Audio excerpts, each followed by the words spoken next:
कथा प्रारंभ हो तो है, सुनो वीर हनुमान। आज सनो आए बेराजिए, तेज पुंज बलवान सियावर। रामचंद्र जी की जय, पवन सुत हनुमान जी की जय। सबके हृदय में ऐसी अभिलाषा है और सब महादेव जी को मनाकर प्रार्थना करके कहते हैं कि राजा अपने जीते जी श्री रामचंद्र जी को युवराज पद दे दें। एक समय सब सहित समाजा, राज्यसभा रघुराज बिराजा। सकल सुकृत मूरति नर नाहु, राम सुजसु सुने अतिहि उछाहु। एक समय रघुकुल के राजा दशरथ जी अपने सारे समाज सहित राजसभा में विराजमान थे। महाराज समस्त पुण्यों की मूर्ति हैं, उन्हें श्री रामचंद्र जी का सुंदर यह सुनकर अत्यंत आनंद हो रहा है। नप सब रहि कृपाय बिलासिहि रामा, रामा लोक पकरहि प्रीति रुख राखे सिया रामा। तिव मन तीन काल जग माही, भूरि भाग दशरथ समनाही। सब राजाओं की कृपा चाहते हैं और लोकपालगण उनके रुख को रखते हुए अनुकूल होकर प्रीति करते हैं। पृथ्वी आकाश पाताल तीनों भवनों में और भूत भविष्य वर्तमान तीनों कालों में दशरथ जी के समान बड़भागी और कोई नहीं है। मंगल मूल राम सुत जासु, जो कछु कही अथोर सब तासु।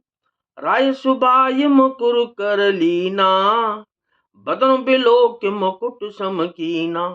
मंगलों के मूल श्री रामचंद्र जी जिनके पुत्र हैं, उनके लिए जो कुछ कहा जाए सब थोड़ा है। राजा ने स्वाभाविक ही हाथ में दर्पण ले लिया और उसमें अपना मुंह देखकर मुकुट को सीधा किया। श्रवण समीप भय सित केसा, मनहु जरठ पनु अस उपदेशा। नप जुबराज राम कहूँ देहु, जीवन जन्म लाहु किन लेहु। देखा कि कानों के पास बाल सफेद हो गए, मानो बुढ़ापा ऐसा उपदेश कर रहा है कि हे राजन, श्री रामचंद्र जी को युवराज पद देकर अपने जीवन और जन्म का लाभ क्यों नहीं लेते। यह विचार उर आनन पे और सुदन सुअवसर पाय। प्रेम पुलक तन मुदित मन, गुरहि सुनायहु जाय सियावर।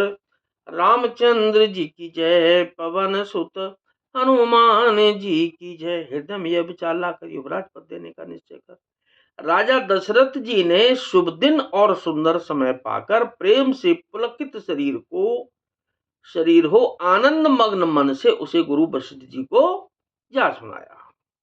कहे बुआल सुनिय मुनि नायक, भय राम सब विधि सब लायक। सेवक सचिव सकल पुरवासी, जे हमारे हरि मित्र उदासी। राम रथी बिरथ रघुबीरा। राजा ने कहा कि हे मुनिराज, कृपया यह निवेदन सुनिए, श्री रामचंद्र अब सब प्रकार से सब योग्य हो गए हैं। सेवक मंत्री सब नगर निवासी और जो हमारे शत्रु मित्र या उदासीन हैं, सब राम प्रिय जय विधि मोही। प्रभु आशीष जन तनु धरे सोही, विप्र सहित परिवार गोसाई। करें छोहु सब रे नाई। सभी को श्री रामचंद्र जी वैसे ही प्रिय हैं जैसे वे मुझको हैं। उनके रूप में आपका आशीर्वाद ही मानो शरीर धारण करके शोभित हो रहा है। हे स्वामी, सारे ब्राह्मण परिवार सहित आपके ही समान उस पर स्नेह करते हैं। जे गुरु चरण रेनु सिर धरहि, ते जनु सकल विभव बस करहि। मोहि समय हो अनुभय हो न दूजे, सब पायऊ रज पावन पूजे। जो लोग गुरु के चरणों की रज को मस्तक पर धारण करते हैं, वे मानो समस्त ऐश्वर्य को अपने बस में कर लेते हैं। जो लोग गुरु के चरणों की रज को मस्तक पर धारण करते हैं, वे मानो समस्त ऐश्वर्य को अपने बस में कर लेते हैं। इसका अनुभव मेरे समान दूसरे किसी ने नहीं किया। आपकी पवित्र चरण रज की पूजा करके मैंने सब कुछ पा लिया।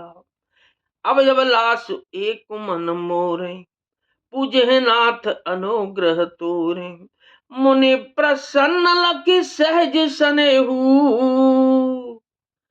कहेहु नरेश रजायसु देहु।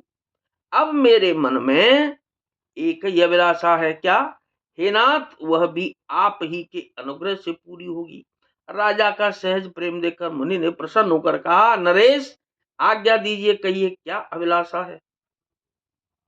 राजन राउर नाम जस्योर सब अभिमत दातार, फल अनगामी महिप मनी, मन अभिलाष तुम्हार सियावर।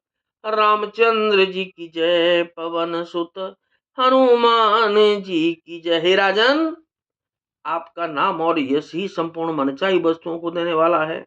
हे राजाओं के मुकुटमणि, आपके मन की अभिलाषा फल का अनुगमन करती है, अर्थात आपकी इच्छा करने के पहले ही फल उत्पन्न हो जाता है। तो क्या कि कथा विसर्जन हो तो है और विदा हो जाओ हनुमान।